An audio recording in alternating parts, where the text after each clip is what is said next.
Shit done got real. Shit done got real. Somebody, Coach Spo, Pat Riley, they need to tell them motherfuckers stop playing around. Because they playing around right now. They are playing around. After that 3-0 shit, Jimmy smiling on the bench after this game too. Tell them keep playing, man. The Celtics win this game 110-97 in TD Garden. This was the game I was most concerned about because for some reason the TD Garden isn't as sacred as it used to be, with the Celtics just seemingly losing every home game. But you can tell from the start of the game, from when the ball tipped off, the Celtics came out with that game 4 second half energy, and it starts on the defensive side of the ball. The pressure that they applied on the Heat ball handlers is just a different world from the first 3 games. And this is what you have to do when you're the more talented team. You still have to work hard, because when you work hard and you're talented, that's when you see the results. Because the first 2 games, they weren't playing tough on the defensive side, and they were still up double digits in both of those fourth quarters. That lack of toughness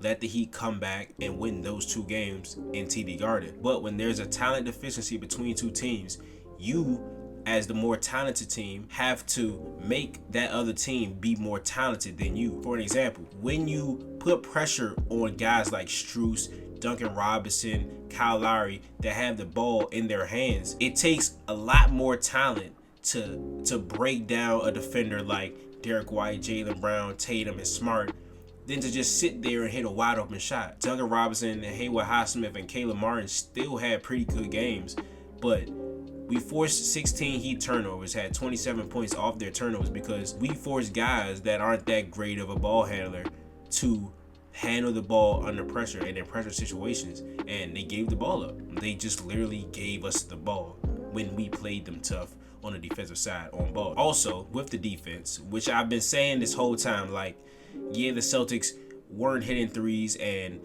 Joe's calling for us to shoot more threes. There's 2 sides to that. It all comes back to working hard and doing it the right way. The shooting threes thing only works if you're driving and kicking and you're getting good threes. And being able to win games off your 3-point differential only works if you stop the other team from shooting and hitting threes. So either way, there's no easy way out of this shit. You have to win being the more mentally tough team and the physically tough team at the end of the day. So in this game, the Celtics went 16 for 39 from 3, and the Heat went 9 for 23. That is 7 more threes, which is 21 points in the 3-point differential. I forgot what it was last game, but it was a huge margin, especially in that second half. And when you play defense on top of the 3-point differential, that's when you blow teams out.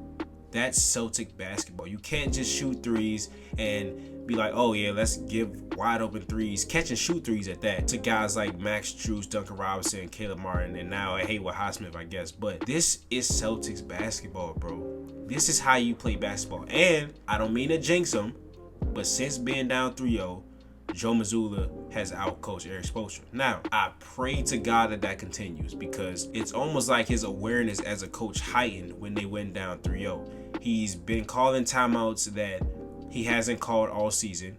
He's cutting runs early. He stopped a possession mid-play in Game 4, and it resulted in a Celtics 3. And he's seeing things quicker.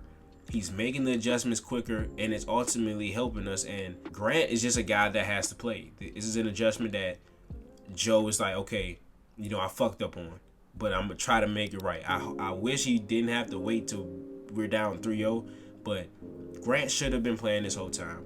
He continues to play well. Again, he's a guy that provides defensive versatility, and he can shoot. He's a 3-and-D guy. And that's what you need on this team, surrounded by scorers like Tatum and Brown. Tatum was tremendous. He set the tone driving in this game in the first quarter. Had 12 points in the first quarter, ended with 21. But he also had 11 assists. Throughout his career, he's progressed great as a playmaker.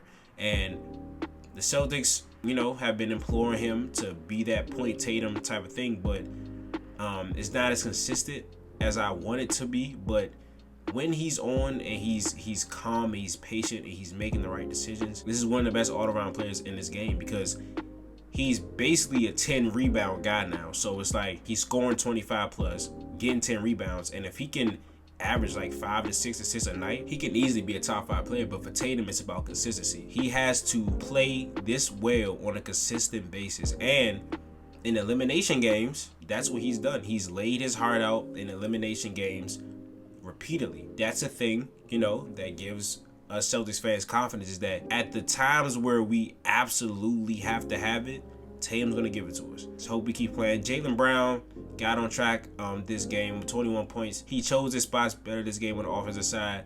His 3-ball got going. He's still kind of pick and choosing which possessions to play defense on, but I'm glad it didn't matter tonight. He let Hayward Highsmith just get hella open threes, but other than that, we need Brown to be this aggressive and this efficient. The efficiency has been killing us. I don't know if it's his hand or what, but he just hasn't shot well in this series. And again, for a guy that averaged 27 points on about 50% shooting in the regular season, we need the efficient and aggressive Jaylen Brown. And tonight was a good start. Derek White just bailed this team out with so many threes when the offense was going nowhere. Some of them were, within the flow. Out of his 6 threes that he made tonight, about 3 of them were off possessions where the Celtics were just, stuck dribbling in the same place, driving in no man's land. They passed it out to White and he delivered. We had 4 starters that had over 20 points. Fourth one, of course, being Marcus Smart. 23 points and 5 steals. Again, just the point of attack defender, and he's the head of the snake defensively. When he sets the tone on that side of the ball, it's contagious. And that first quarter was the first 6 minutes of that first quarter was beautiful. The Celtics were flying everywhere on defense. The crowd was into it. Tatum, Smart, along with everybody, were just playing with energy, and the crowd was buzzing, bro. The crowd was loud, and this is what happens when you play good. Everybody feels good. Everybody starts hitting shots, and you feel good about yourself, and the crowd starts rocking. So they have to make sure they get back to TD Garden for a Game 7 opportunity. And a really underrated thing as of right now is the Celtics have blown the Heat out twice, virtually with no Malcolm Brogdon. This is a guy that they rely on in that second unit to score the ball. 6th man of the year, of course. That forearm injury seems to really be bothering his shooting. He's one of the more efficient guys in the league. I think he was 4th in 3-point shooting. I would love to get something out of Brogdon because these games would be even more out of reach. But it's just that more impressive what the Celtics are doing right now to a Heat team that looked invincible the first 3 games. I hope Brogdon is good. I hope he can contribute because, I feel like one of these games we will need a Brogdon contribution. But for right now, we're doing good without it. As far as the Heat go, Jimmy, those pump fakes and those jump stops and those pivots after he pump fakes just weren't working tonight. Smart, White, even Rob was staying down on his pump fakes, and when he turns to pivot, they just had their hands up and they stood their ground. They finally seem to recognize that if he's going to hit those shots, he has to hit them. And don't allow him to pass out and spray out to shooters to get the role players going. And when you just play solid, this is what happens. This is what happens when you just play solid. Bam got going some in the third quarter, but for the most of this night, he was non-effective. The role players kept it interesting. Guys like Hayward Highsmith, he had 15 points. Duncan Robinson had 18. He's starting to, find the shot, which is a little bit concerning going back to Miami because role players usually play better at home. And Caleb Martin just continues to shoot like a number 1 option. But again, Celtics make shit interesting now. 3-0 has never been done, but I can tell you for a fact that I'm confident if the Celtics are down 3-2. I saw it last round. We seen it last year against Milwaukee. 3-2 is a totally different series. 3-1, you're not really, you're like, at least they ain't get swept. 3-2, it's a fucking series, especially when the Celtics are down 3-2. But this is Nick. If you enjoyed the video, please leave a like, subscribe, and share to any and everyone you can. I would greatly appreciate it. And I will see you after Game 6. Hopefully, we'll be talking about a Game 7. But again, this is Nick. Peace.